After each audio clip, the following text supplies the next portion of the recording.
Welcome back to Sports by GSMC Podcast Network. I am your host, Jeremy Lapidus. If you were just tuning in, we just finished talking about Monty Williams being fired from the Detroit Pistons after just one disastrous season. He gets fired. He still has 5 years left on that massive contract that he signed just last year. He's still got $65 million remaining on there, so I think he will be just fine, but it is a little concerning how late they did fire Monty Williams. In this segment, though, we are transitioning out of the NBA, moving into the world of hockey. The Stanley Cup Finals continues to go on. We had another elimination game victory from the Edmonton Oilers last night, as they continue to look for their quest for the first Canadian title since 1993. 31 years since the last Canadian title. It's been 31 years since since Lord Stanley was back up north.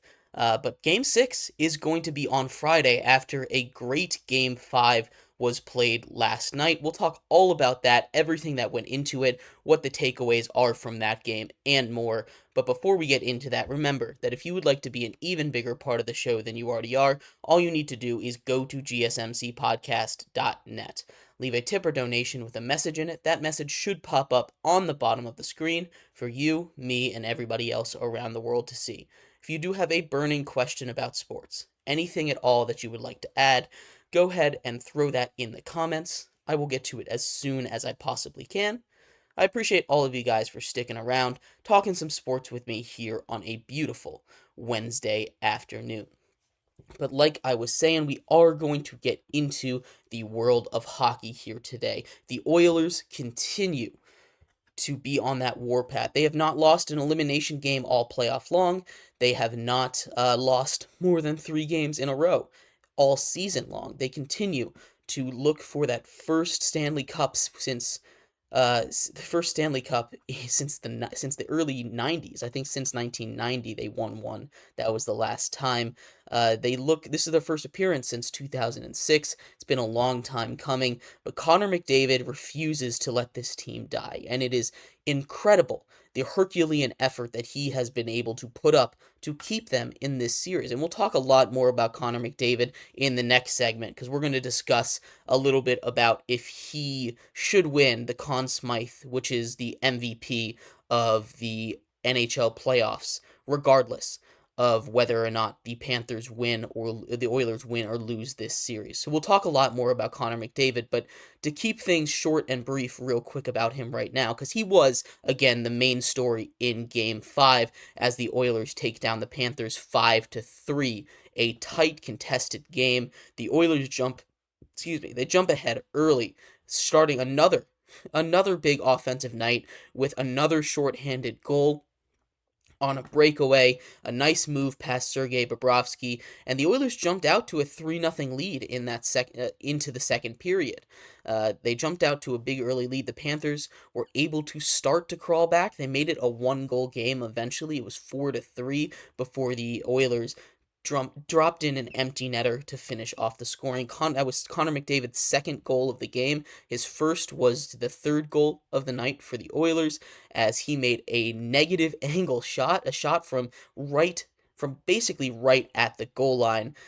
He makes this incredible, crazy shot. It goes in off of the back of Sergei Bobrovsky, and impossible. You should go watch the highlights of this game, because this game was a lot of fun to watch on both sides. High energy, lots of power plays, penalty kills, lots of hitting, physical game, very fast by both of these teams, and we're starting to see the Oilers break through. And I know, obviously, they broke through a lot in Game 4. They won 8-1. That is obviously a breakthrough of a game right there. But also you have to take into account, I've talked about this a lot. This was probably the closest game of the playoffs, of this whole series. This was the most back and forth game. Even though the Panthers had won the first 3, there were games that they got absolutely dominated in. Game 1, for instance. This was a game where there wasn't a clear winner in a lot of these periods. These teams were going back and forth, and they were both playing really good hockey. Sergei Bobrovsky has let in a couple. I mean, that probably shouldn't have gone in, but it's against the Oilers. Connor McDavid has 4 points again. He has 4 points 2 nights in a row. That's the first time that has ever happened in the history of the NHL. No person has ever had back-to-back 4-point games in the Stanley Cup Finals. He's breaking Wayne Gretzky's records right now, which, by the way, I was doing some more research on Wayne Gretzky, and I don't know how, people sleep on him. I know I talk about this like a lot when we compare Wayne Gretzky to Connor McDavid, at least recently on the show, but like his records are insane. It's crazy. We'll talk about Connor McDavid, who might break the all-time points in a playoff record. The record right now is 47, held by Wayne Gretzky. He did that in the 84-85 season with Edmonton. He did that in 18 games. He did 47 points in 18 games, 17 goals and 30 assists in 18 games.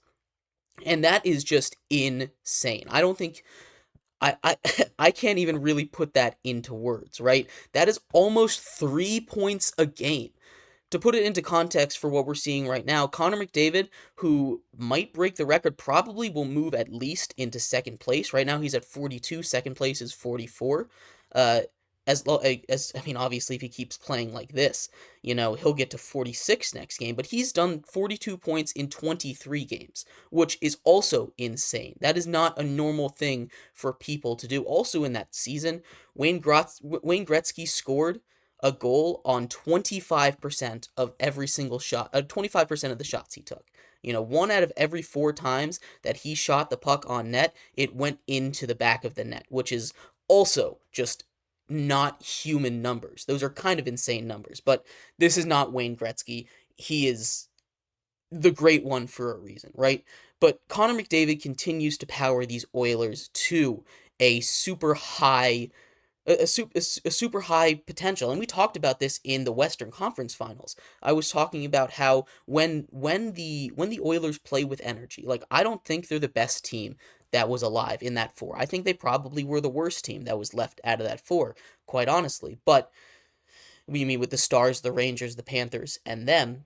But when they play with high intensity, especially the defensive intensity that they've been playing with down the stretch of this playoff run, they have the highest ceiling out of every single team. They have the highest ceiling and the lowest floor, right? When you're talking about a team like the Panthers, they have the highest floor, but their ceiling, it's not much higher than their floor. They're just so consistent when they're playing hockey. They're so good at what they do that their floor is most teams' ceiling, right? But with the Oilers, this might be the Panthers' floor right here, but this is the Oilers' ceiling. Now, this is the Oilers' floor, but their ceiling is way above where the Panthers are. And this is what we're kind of seeing in this playoffs, right? That consistency was able to build the Panthers a 3-0 lead, right on the brink of raising Lord Stanley for the first time in their franchise's history. And now we're seeing the Oilers with that high-end talent, that ceiling is showing, and it's super fun to watch. They play fast, they play physical, and they play a fun brand of hockey. That offensive explosion, it comes at you in bunches. And they know how to get pucks on net. They figured out this Panthers defense, this elite Panthers defense. They're able to play crisscross through it, right? Connor McDavid is his stick handling ability, and I know not a lot of people, not a national audience is watching hockey, and it's the only sport on right now that's in its playoffs, so I hope more people tune into it, especially now, because we are getting some electric hockey moments. But Connor McDavid, every single game, is giving us a new stick handling highlight. He is making his way through droves of defenders, just tight windows, and he is finding guys wide open, and that's why it's unfair, right? This Oilers team, when they're playing like this, is almost unbeatable. This is why we saw them rip off a 16-game win streak. Stuart Skinner was playing good then. He's playing great now. This is the best Stuart Skinner we've seen all season long.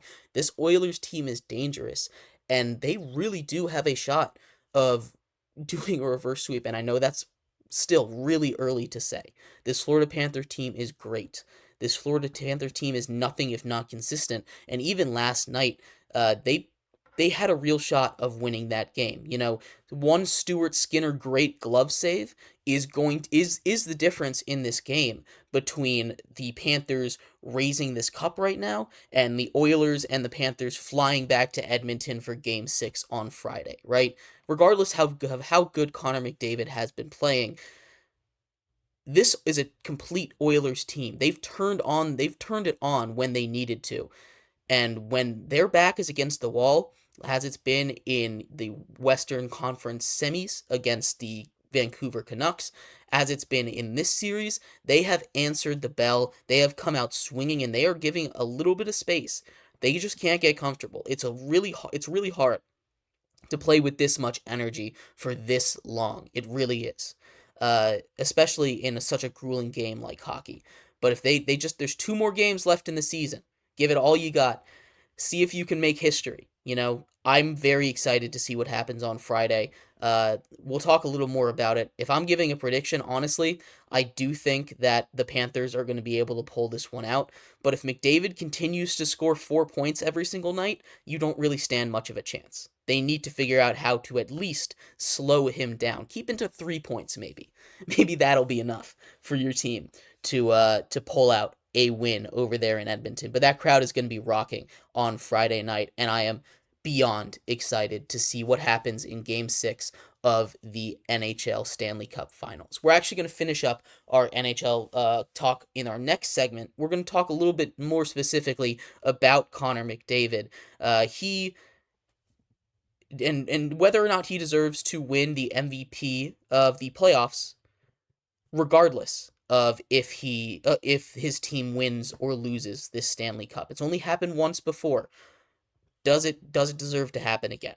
We'll talk about all of that and more coming up next here on Sports by GSMC Podcast Network.